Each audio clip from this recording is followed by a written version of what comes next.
Hi everyone, I am here to do a book review video. This is my first book review video of books I've read in 2024. I have a big goal for me. I have the goal of reading 35 books in 2024 because I read 34 books in 2023, but I've been reading very quickly and I've been reading a lot of books. So I'm kind of on track to beat that goal. But right now we're gonna get into what I've read for January and February. Let's get into it. I'm definitely in my fantasy kick. I'm definitely, I'm reading primarily fantasy books.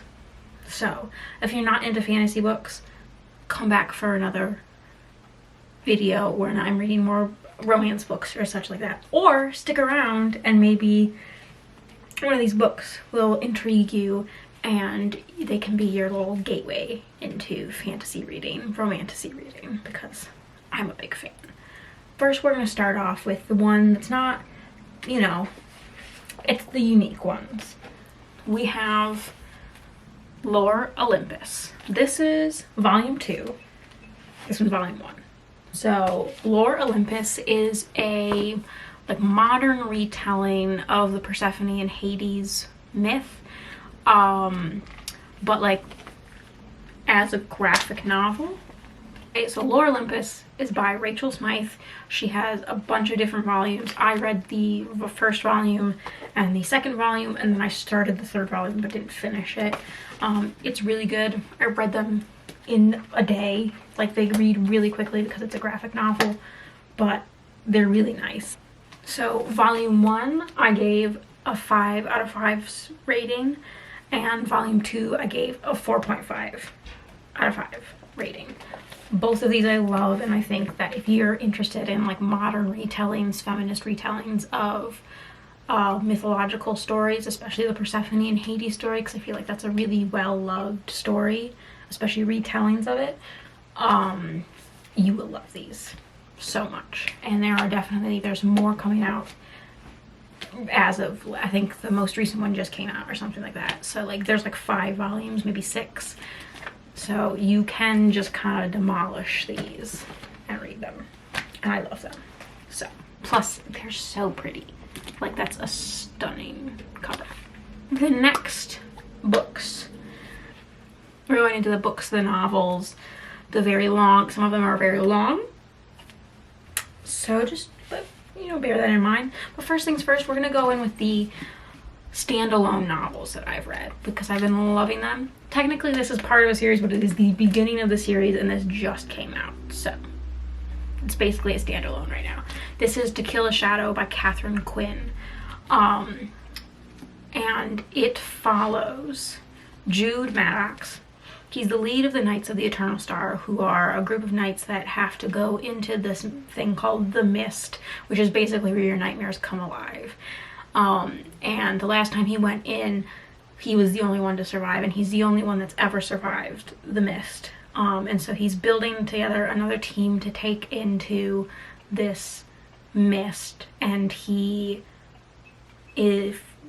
discovers Kiera Frey, who's an outcast, but has a little secret, and it's like a cute little YA romantasy. It was one of the coolest, most unique fantasies I've read in a while.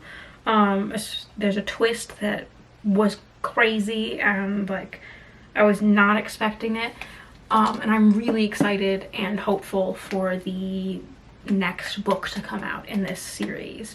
I gave this a 5 out of 5 stars. This was so great. It fit all of my expectations going in, and I was just there's wonderful character development. You fall in love with the characters, and just love it. And Jude, the main male character, so cool. Definitely one of those brooding, morally gray, damaged characters that we all know everybody loves in a romantasy. All the book talk people, we all know we love a morally gray character. So this is great. Next we have this book, which I was actually really surprised by. And I really loved it. And I read it in 2 days. This is The Girl Who Fell Beneath the Sea by Axie. I really wanted to this year I've made a goal to read more books that were like, not like the trendy ones. Like I can read the trendy ones, I can read the Sarah J Maas books, I can read them, but I wanted to really expand my fantasy reading and also read different types of fantasy. So this follows Mina, and everyone in Mina's village knows the legend that when the sea god meets his true bride, he will end all the deadly storms and the plagues and everything that have been wreaking havoc on their land. But there's more like to the myth than meets the eye, and Mina ends up sacrificing herself for the girl that her brother loves, and she goes down into the sea as the sacrificed human bride. Like, it's so good. So this was also a very unique fantasy. This is definitely a romance. It does have some romance in it, but it's definitely a YA. There's not a lot of spice in it, and honestly, it was kind of nice. It was nice to have like a little break from the spice. I love the spice, but this was good. It is a standalone book. There are no more, from what I know. I'm pretty sure it's a standalone book. I looked it up and I think that's what it said. And I really loved how this story talked about grief and love and fate and friendship in such an easy, organic way, and it was literally so beautiful. So this one I rated a 6 out of 5 stars. So if you're not familiar with the way that I rate books, is 5 stars is like, this met all my expectations. There was nothing, like, it was beautiful, it was a beautiful book. 6 is it met my expectations, it exceeded them. And this exceeded them. It was so beautiful, it was so beautifully written. The world that she builds, that Axie builds, is like just so gorgeous, and so I would definitely recommend this. The Girl Who Fell Beneath the Sea. Plus, it's kind of short. It's like 300 pages long, and it's so good. So good. The next standalone book we have is Ali Hazelwood Bride. I'm a huge Ali Hazelwood fan. I love all of her romances that she writes. Her STEM romances are fabulous. And this is really good. This was surprisingly good. I rated it a 4.5 out of 5 stars, just because like there were some parts where I was like, you know, it's not the best vampire fantasy book I've ever read in my life. But it was really good. It read super fast. I read it in 24 hours. Which most of Ali Hazelwood's, like, her writing just reads super quickly. So it follows a vampire named Misery Lark. She has an arranged marriage with the alpha of the Wares. His name is Lo Moreland. Like, it's a paranormal romance, but you definitely get some like political intrigue in there, and it's really cool. And the main character is just so relatable. I just loved the characters and the development, and just the like how, and the explanations of like vampire culture and were culture, and it was just amazing. And there's a little sister in it, and she is the most adorable character in the world. A River of Golden Bones by A.K. Mulford. This, so good.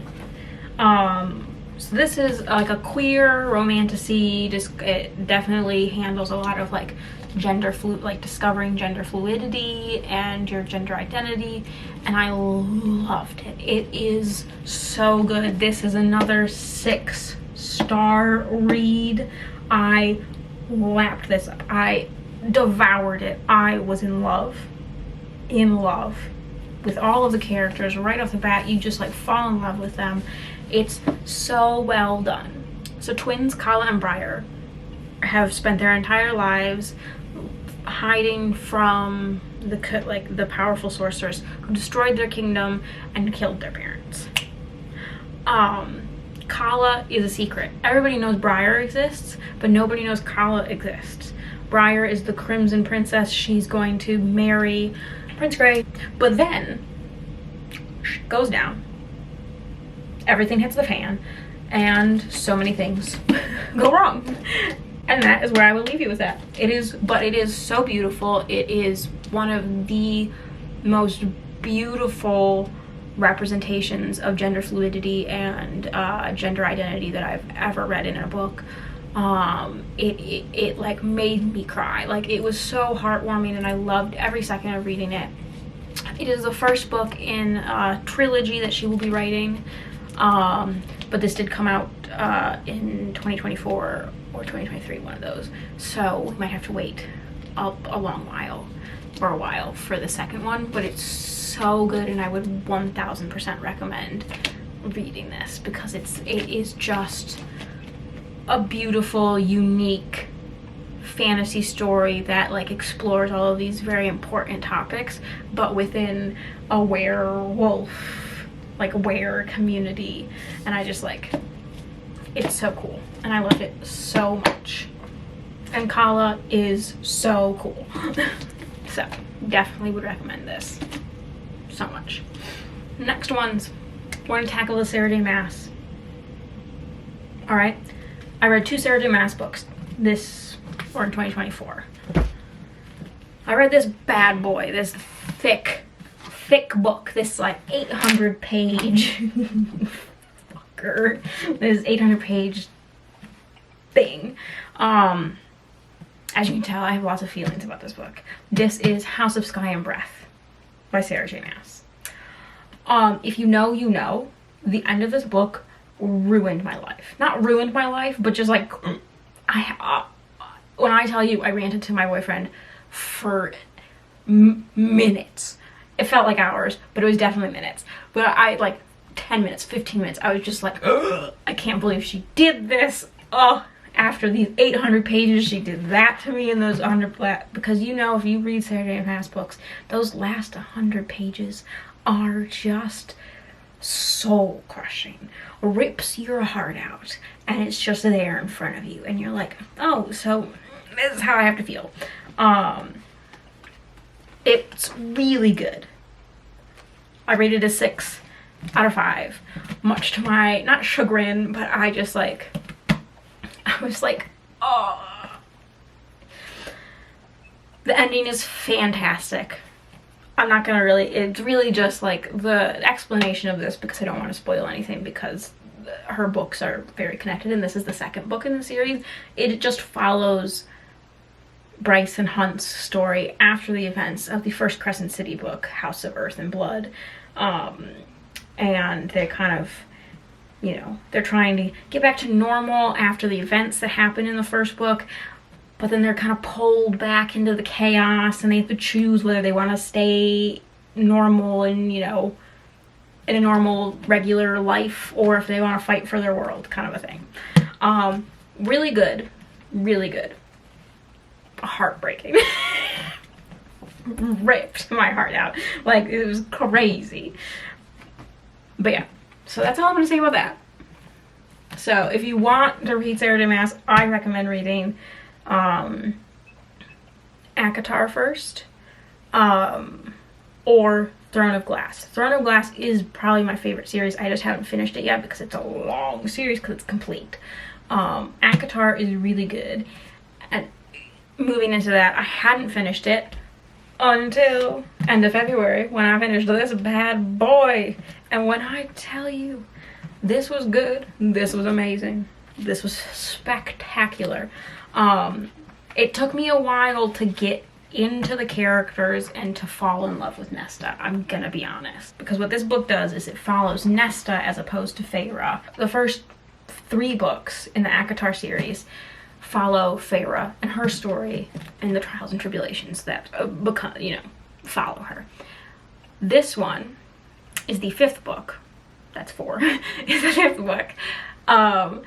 And it follows, there's a little novella called A Court of Frost and Starlight, which kind of has a bunch of different perspectives in it, and it transitions it over to this big book, A Court of Silver Flames, told from the perspective of Nesta and Cassian, and it is their love story. It is their friends to lovers to enemies, kind of like a but to lovers sort of a thing.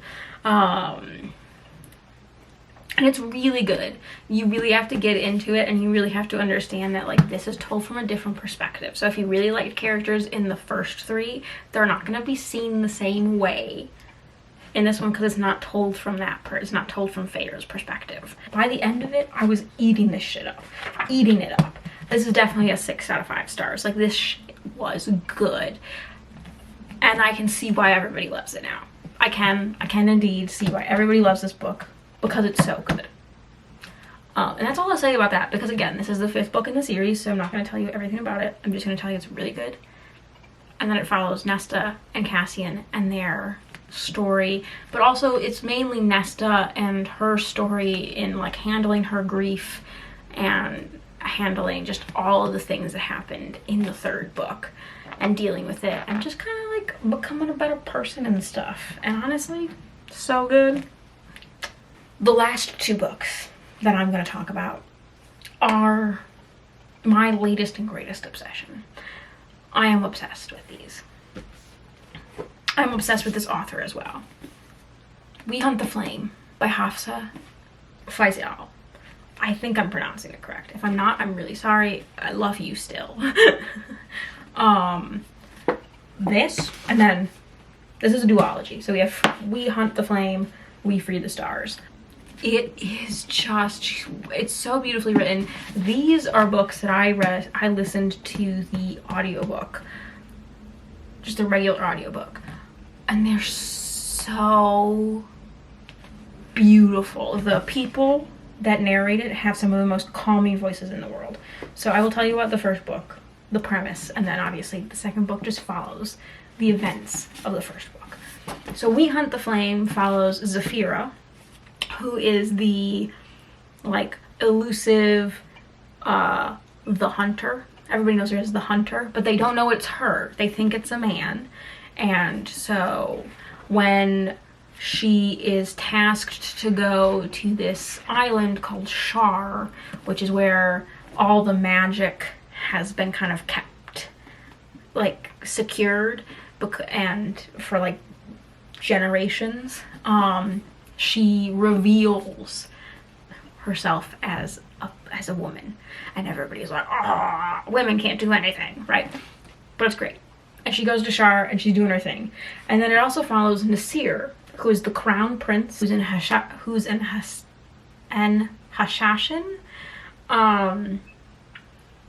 And it's just beautiful. The world that she builds, Arawia, is just, like, stunning. So Zafira embarks on a quest to unearth a lost artifact that will bring back and restore magic to her suffering world and stop the Ars. Nasir is sent by his father, who is the Sultan, who is corrupt and awful.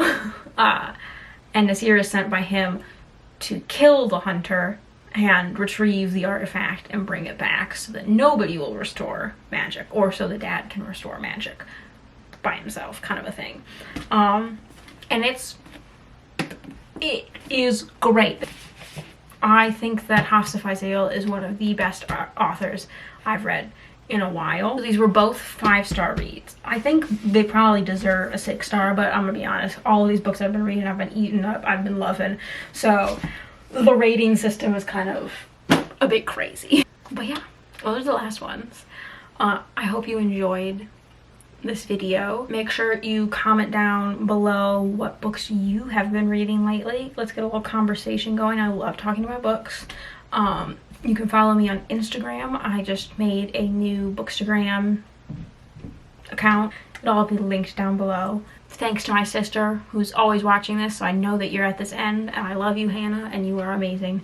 Yeah, and don't forget to subscribe so that you will be notified whenever I upload content again. I'm trying to get on a bit more of a schedule, but let's be honest, I say that sometimes and never happens. So be patient. But thank you for watching.